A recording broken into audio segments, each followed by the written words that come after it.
গেছি একবার, এবং সবাই এক্সপার্ট না বলছেন। দেশের জন্য ভালো করতে কোনো এক্সপার্ট হতে হয় না। আপনার একটা স্বচ্ছ দৃষ্টিভঙ্গি লাগবে, একটা সঠিক মন মানসিকতা লাগবে। এক্সপার্ট রিপোর্টের সহজ ভার্সন পৃথিবীর সব দেশেই পাওয়া যায়, ওইটা পেতে কোনো কঠিন হয় না। তো কপে প্রথমবার গিয়ে আমার যে অভিজ্ঞতা হয়েছে, এটা হরিবল। কেন হরিবল বলছি, যে বাংলাদেশের এখন ক্রাইসিস হচ্ছে অনেকগুলো, তার মধ্যে একটা হচ্ছে এই ডেলটা টিকবে কিনা। এই ডেলটা টিকবে না, এটা এক্সপার্ট অপিনিয়ন, এটা সময়ের বিষয়। কারণ আমাদের এখন গ্লোবালি গ্লাসিয়ার রিট্রিট হচ্ছে প্রায় 3000 বছরের মধ্যে হাইয়েস্ট, CO2 এমিশন হচ্ছে অবশ্যই প্রায় 1 লক্ষ বছরের মধ্যে হাইয়েস্ট, গ্লোবাল ওয়ার্মিং নাকি 10 লক্ষ বছরের মধ্যে এখন হাইয়েস্ট। এবং আর যদি 0.5 গ্লোবাল ওয়ার্মিং বাড়ে, তাহলে বাংলাদেশের 25% আবার পানির তলে চলে যাবে। আমরা ভিজিবলি দেখছি সমুদ্র আগায় আসছে, একদম বোঝা যাচ্ছে। নড়াইলের পানি লবণাক্ত হয়ে গেছে, সমুদ্র আগাচ্ছে। আমি যে এলাকার MP, গাইবান্ধা, সুন্দরগঞ্জ, তিস্তা, ব্রহ্মপুত্র জাংশন, এখানে নদী ভাঙ্গন একদম আমাদের চোখের সামনে অনবরত হচ্ছে। বিশাল বিশাল মসজিদ ভেঙে যাচ্ছে, স্কুল ভেঙে যাচ্ছে। কোনো সাস্টেইনেবল ডেভেলপমেন্ট সম্ভব না যদি আপনি একই সাথে অ্যাডাপ্টেশন এন্ড মিটিগেশনে না যান। এখন সেখানে একটা প্রশ্ন অবশ্যই আছে যে এই গ্লোবাল ওয়ার্মিং এ বাংলাদেশের কন্ট্রিবিউশন খুবই খুবই খুবই নগণ্য। নগণ্য হলেও আমরা যখন নেগোসিয়েশন টেবিলে বসি, আমরা নেগোসিয়েশনে দুর্বল, সব ক্ষেত্রেই দুর্বল। তখন প্রথমেই আমাদের একটা ট্রাম্প কার্ড ছুড়ে দেওয়া হয় যে তুমি নিজেই তো প্লাস্টিকের উপর ট্যাক্স 5% কমাচ্ছ, তুমি আমাকে CO2 এমিশন কমাতে বলছো কেন? পলিসিগতভাবে ওইসব দিকে আমাদেরকে ট্রান্সপারেন্ট থাকতে হবে, নাহলে আমরা বার্গেনিং করতে পারবো না। দ্বিতীয় হচ্ছে ডিসপ্লেসমেন্ট, যেটা হচ্ছে বাংলাদেশে 2019 সালেও 60 লক্ষ লোক ইন্টারনাল মাইগ্রেশন বা ডিসপ্লেসমেন্ট হয়েছে, 99% ক্লাইমেট কারণে। ঢাকা শহরের ট্রাফিক মূল কারণ কি? ক্লাইমেট। সেখানে অবশ্য আপনার দুটো স্কুল আছে। একটা স্কুল বলছে তুমি ডিসেন্ট্রালাইজ করোনি, তুমি যদি গাইবান্ধা ইউনিভার্সিটি রাখতা তাহলে তো সবাই ঢাকা ভার্সিটিতে আসতো না, তুমি যদি গাইবান্ধা ইন্ডাস্ট্রি করতো তাহলে তো সবাই আর খুলনায় চলে যেত না। তো তোমার আভ্যন্তরীণ ডিসেন্ট্রালাইজেশনের অভাবে থেকে একটা গোষ্ঠীকে উঠালাম, একটা ক্লাইমেট ডিজাস্টার বা একটা নদী ভাঙ্গন, তাকে আবার সবকিছু থেকে পিছিয়ে দিয়ে গেল। এইটার তো একটা পার্মানেন্ট সলিউশন লাগবে। কপে গিয়ে আমি যেটা অনুভব করেছি, বাংলাদেশ সরকার কি করা উচিত কপের ক্ষেত্রে, আমরা খুব স্ট্রং নেগোশিয়েট করতে পারবো, বার্গেনিং করতে পারবো, এতটা ক্ষমতা আমাদের এখনো হয়নি। আমাদের দরকার আমাদের সমস্যাটা আগে তুলে ধরা, খুব ক্যাটাগরিক্যালি। আমি আপনাদের কাছে ইনভাইট করব যে এখান থেকে আপনারা আজকে একটা লিস্ট করেন যে ক্লাইমেটের কারণে বাংলাদেশে কি কি প্রবলেম হচ্ছে। চাইল্ড ম্যারেজ হচ্ছে, চাইল্ড হেলথ হচ্ছে, স্কুল ড্রপ আউট হচ্ছে। আমার এলাকায় আমি জানি অনেক মেয়ে স্কুলে যায় না, কারণ সে যে ড্রেসটা পরে স্কুলে যায়, যাওয়ার পথে এই ড্রেসটা নষ্ট হয়ে যায়, তার দুটো ড্রেস নাই, সে সেজন্য স্কুল যেতে পারে না। তো ক্লাইমেটের এরকম কয়েক লক্ষ ইম্প্যাক্ট আছে। We are in the era of mass extinction. আরেকটু গ্লোবাল ওয়ার্মিং বাড়লেই কয়েক লক্ষ স্পেসিস পৃথিবী থেকে হারিয়ে যাবে, অলরেডি হারাচ্ছে। প্রতিদিন শত শত হাজার হাজার স্পেসিস, শ্যাওলা, ছোট ছোট পোকা হারিয়ে যাচ্ছে পৃথিবী থেকে। তো এগুলোর ক্ষেত্রে তো একটা গ্লোবাল লাগবেই। COP26 এর প্রবলেম ছিল চায়না ছিল না, ইট ওয়াজ এ নোটেবল অ্যাবসেন্টি। এখন সেটার কারণে চায়না ছাড়া এই প্রবলেম কতটা সমাধান হবে, এটা একটা ইস্যু আছে। আরেকটা বাংলাদেশ পার্সপেক্টিভে আমি যেটা দেখেছি, আমাদের চমৎকার একটা প্যাভিলিয়ন করা হয়, খুব সুন্দর, এবং এই বিষয়ে আমি মন্ত্রণালয়কে ধন্যবাদ জানাবো। খুব স্মার্ট একটা প্যাভিলিয়ন, বড় করে সুন্দর করে করা হয়। এই প্যাভিলিয়নটা 11 দিনের মধ্যে আপনি যদি সকাল 9টা থেকে রাত 8টা পর্যন্ত কপের কার্যক্রম দেখেন, ডেইলি 10 ঘন্টা, তাহলে 9 দিনে 90 থেকে 100 ঘন্টা ইউজ করা যায়। এই 100 ঘন্টার মধ্যে প্যাভিলিয়নটায় সেশন হয় মাত্র 10 থেকে 12 ঘন্টা। বাকি 9 দিনই বা 90% টাইমই আমাদের প্যাভিলিয়নটা ফাঁকা থাকে। কিন্তু আপনি অন্যান্য প্যাভিলিয়ন দেখবেন, ইউরোপিয়ান ইউনিয়ন বা অর্গানাইজেশন যে প্যাভিলিয়ন গুলো আছে, এগুলো সব সময় জমজমাট থাকতেছে, একের পর এক প্রোগ্রাম হচ্ছে। এবং আমরা এখানে সরকারের ওপেননেসের অভাব আছে। আমি গতবার ব্রিটিশ কাউন্সিলের স্পন্সরে গিয়েছিলাম, এবং ব্রিটিশ কাউন্সিল একটা প্রোগ্রাম করেছিল, সেটা অন্য একটি প্যাভিলিয়নে করতে হয়েছে। ব্রিটিশ কাউন্সিল ওখানে বাংলাদেশ সরকারের বাংলাদেশ বিষয়ে কথা বলার জন্য বাংলাদেশ প্যাভিলিয়নে কোনো স্পেস পায়নি, এবং আরো কয়েকটি অ্যাম্বাসেডর ট্রাই করেছিল।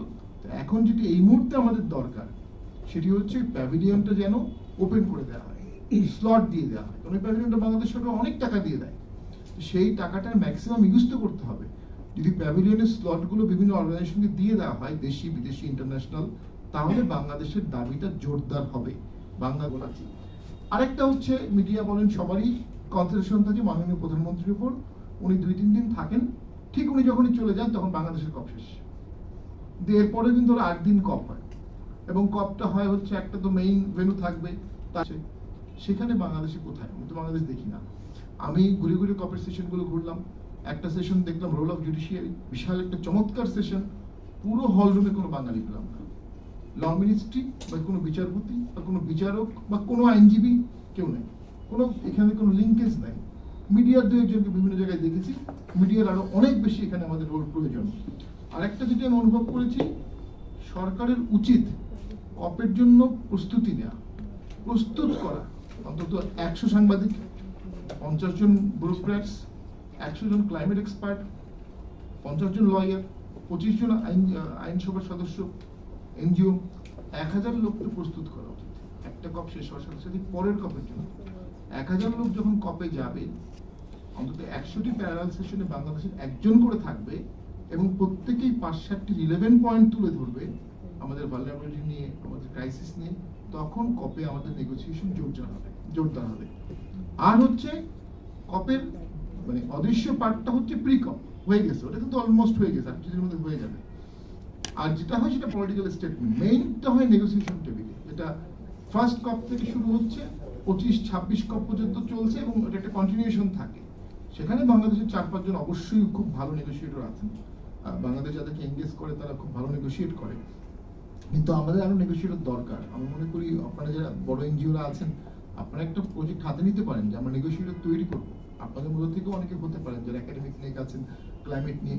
নেগোসিয়েশনে বাংলাদেশ দুর্বল, আমাদের আরো অনেক বেশি নেগোসিয়েটর তৈরি করা প্রয়োজন। এবং পার্টনারশিপ, গভর্নমেন্ট কখনোই এটা একা হ্যান্ডেল করতে পারবে না। এই যে তুলে ধরার যে বিশাল রেসপন্সিবিলিটি গ্লোবাল কমিউনিটির কাছে, এটা সরকার কিভাবে পারবে? সরকার একটা ব্যুরোক্রেটিক কাঠামোতে চলে। আজকে যিনি সচিব, এই মুহূর্তে যিনি সচিব, উনি গত কপে সচিব ছিলেন না। তাহলে গত কপে কি হয়েছে এই বর্তমান সচিব মহোদয়কে এটা পড়তে কিন্তু 1 মাস চলে যাবে। কোনো কন্টিনিউশন নাই, কোনো ফিক্সড স্ট্রাকচার নাই, এটা অবশ্যই দরকার। এবং আমি মনে করি যে ডেফিনেটলি এই ক্ষেত্রে সরকার যদি 1000 কোটি টাকাও ফান্ড করে যে বাংলাদেশের পরিস্থিতি তুলে ধরা, সরকার কয়েক lakh crore, billion trillion dollar donation পাবে, কোনো সন্দেহ নেই। কিন্তু আমরা তুলে ধরতে পারিনি, এই ক্ষেত্রে আমরা সম্পূর্ণরূপে ব্যর্থ। আমরা মনে করি যে আপনাদের এখানে সরকারের উচিত একটা পার্টনার ড্রাইভিং হলে সরকার, আমরা যেটাই বলি। এবং কপে যেটি হয়, যখন সরকারি লোকজন বা নেগোসিয়েটর নেগোসিয়েট করে, তখন তারা এই প্রেশারগুলো তুলে ধরে যে আমার দেশের সিভিল সোসাইটি প্রেশার দিচ্ছে, বাইরে প্লে কার্ড হাতে ছাত্ররা দাঁড়িয়ে আছে, বাইরে মিছিল হচ্ছে, মারামারি হচ্ছে। কপে যেটা হয়, আমি এই বিষয়ে কম্প্রোমাইজ করতে পারবো না। আমাদের এই ধরনের কোনো স্ট্র্যাটেজি নেই ক্লাইমেটকে কমব্যাট করার জন্য, আমাদের মিটিগেশনের জন্য বা গ্লোবাল অ্যাডাপ্টেশনের জন্য। বাংলাদেশের স্ট্র্যাটেজি কি? কপ নিয়ে বাংলাদেশের পরিকল্পনা এই মুহূর্তে যদি আমি বলি, এটা বলার মতো লোক খুব বেশি না। এবং যারা খুবই এক্সপার্ট, তাদের মধ্যে 2-1জনকে সরকার নেয়, আর অনেকেই সরকারে ইনভলভ হতে চেলেও ইনভলভ হতে পারে না, তারা বিভিন্ন এনজিওর মাধ্যমে। তো এই ক্ষেত্রে সরকারের উচিত এক্সপার্ট প্যানেলকে নিয়ে বসা। এবং গত কপে একটা কোশ্চেন হয়েছিল যে যারা সরকার পক্ষ থেকে গিয়েছিল তারা ঠিক জানতো না কপে কিভাবে প্রস্তুত করতে হয়। তখন একজন এক্সপার্ট বললেন, আপনি যখন প্রশ্ন করতে হবে আপনাকে এই কার্ডটা উঠাতে হবে। তো এত এলিমেন্টারি লেভেলে আমাদেরকে শেখাতে হচ্ছে, তাহলে আমরা কিভাবে বার্গেনিং করব? আমি মনে করি যে ব্র্যাক এবং অন্যান্য অর্গানাইজেশন যারা আছেন, আজকে যারা অনুষ্ঠানটা করছেন, অবশ্যই অনেক ভালো কাজ করছেন। আপনারা ইস্যুগুলোকে জিয়ে রেখেছেন। সরকারের উচিত আপনাদের সাথে পার্টনারশিপে যাওয়া, এতে সরকারের অনেক লাভ হবে। একটা হচ্ছে সব কথা সরকার বলতে পারে না, সেগুলো আপনারা বলতে পারবেন। 2, সরকারের হোয়াইট কলার জব ক্রিয়েট করতে হবে না, আপনাদের অলরেডি জনশক্তি আছে, সেগুলো দিয়ে সরকার কম খরচে ইউজ করতে পারবে। এবং অনেক ক্ষেত্রে সরকারি অসংখ্য ফান্ড ফেরত চলে যায়, সেই ফান্ডগুলো আপনাদেরকে দিলে আপনারা টু দ্য পয়েন্ট একদম স্পেসিফিক্যালি কাজ করতে পারবেন। আমি নিজেকে একজন ব্যর্থ রাজনীতিবিদ মনে করি কয়েকটা কারণে। একটা হচ্ছে আমি 4টা ইস্যু নিয়ে কাজ করি, একটা ইস্যুতেও মানে একটুকু আমি ডেভেলপমেন্ট করতে পারিনি এমপি হওয়ার পর 4 বছর। অ্যান্টি টোবাকো নিয়ে কাজ করি, শুধু আমি একা না, আমার সাথে 190 জন এমপি কাজ করেছে আমরা একসাথে, তারপরও সেই বিষয়ে আমরা কোনো পরিবর্তন আনতে পারিনি। পরিবর্তন আনা অত্যন্ত কঠিন কাজ, তবে when it comes to climate এবং ওয়াটার লেভেল রাইজ বা অন্যান্য ইস্যু, বাংলাদেশের দেরি করার কোনো সুযোগ নেই। কারণ এভরি ইয়ার আমরা একটু একটু করে ডুবে যাচ্ছি, এভরি ইয়ার আমার সুইট ওয়াটার চলে যাচ্ছে। এবং পৃথিবীতে যদি কোনো 3rd ওয়ার্ল্ড ওয়ার হয়ে থাকে, এটা মিষ্টি পানির জন্যই হবে। সেই মিষ্টি পানি আমরা সুন্দর করে সমুদ্রের পানির সাথে মিশিয়ে লবণাক্ত করে ফেলছি। এই বিষয়ে আমাদের কোনো মাস্টার প্ল্যান নাই। তো আমি অত্যন্ত ধন্যবাদ জানাবো। আমি আসলে দেরি করে আসার জন্য খুব দুঃখিত। আমি আজকে ভোরে মালয়েশিয়া থেকে মাইগ্রেশন ইস্যুতে একটা কনফারেন্স শেষ করে আসছি, বাট এটা আমার জন্য খুব ভালো একটা অভিজ্ঞতা এবং যেটি প্রয়োজন আসলে একটা বিশাল প্ল্যাটফর্ম করা।